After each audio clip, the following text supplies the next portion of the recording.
HIV چې دی بیسیکلی یو وایرس دی نو دا رقم وایرس دی لکه هغه نور مرض چې دی اکثر خلک د دې وایرس علاج نه کوي د دې وایرس چې دی چیکینګ او ټیسټینګ نه کوي دا رنګ وایرس نه دی ضروری نه دی چې کم سره کم دا پھیلاو سو هغه رقم دا پھیلاویږي دا ډرګ څخه انجیکشن څخه بلډ څخه د خوراک څخه ډیر شان څخه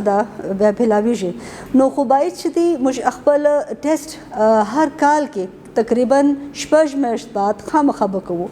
دا داسې مرض دی چې ته به دغه کې انوالو نه یې لیکن دا مرض د خوراک یا بلډ یا یو بل خوا څخه ستا کې راغلی بیا به ستا بچیان یا ستا پوره فیملي ته ځي او دا ډېر خطرناک مرض دی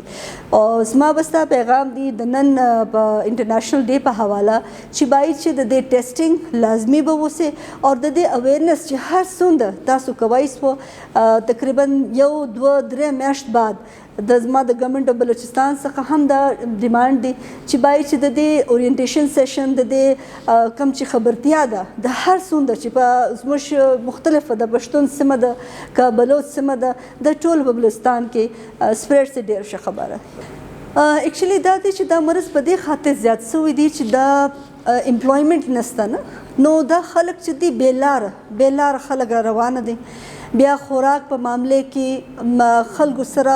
دا نسته چې چیکینګ وکړي بیا ډرګس بیخي زیات سو د ډرګس په حواله انجیکشنز د بلډ ټرانسپلانټ دا شیان بیخي زیات سوي دي په دا خاطر دا مرض چې دی 75% بړاو سوي دي په ټول پاکستان کې او بلوچستان کې چې دی 0.31% دا بهلاو سوي دي او د دې روکتھام دوه خوا څخه کیږي د دې مطلب اول روکتھام چې دی هایجین دی یعنی دا چې موږ هر شی استعمال کوو ته چیک ان بیلنس نه کوو باید چې ستا بلډ ته چې بلډ یو چاته لګوي باید چې د هغه ټیسټینګ وسي ته د چا انجیکشن چې استعمالوي باید چې ته دا وګورې چې دا ټیسټ سوي دي که نه دي سوي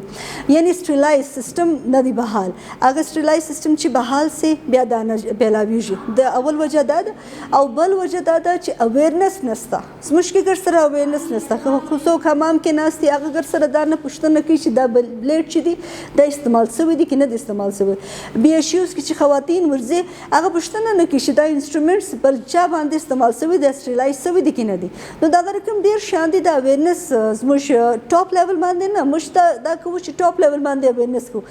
زموږ اویرنس پروګرام خبرتیا پروګرامونه چې دي د لو لیول باندې د ډاون لیول باندې چې وسي بیا د دې روکتھام کیږي اکثر خلک د ایډز نوم چې اخلي دستې چې دی خپل ځان پټي ډاکټر هم پټي هر څوک یې پټي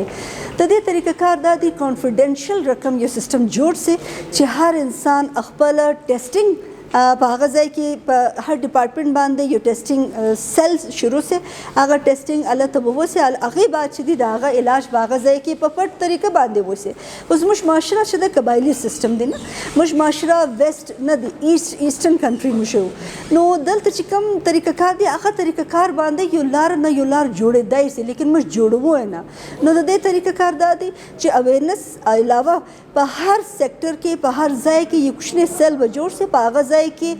د دوی ټیسټینګ سیسټم انشور سي چې دا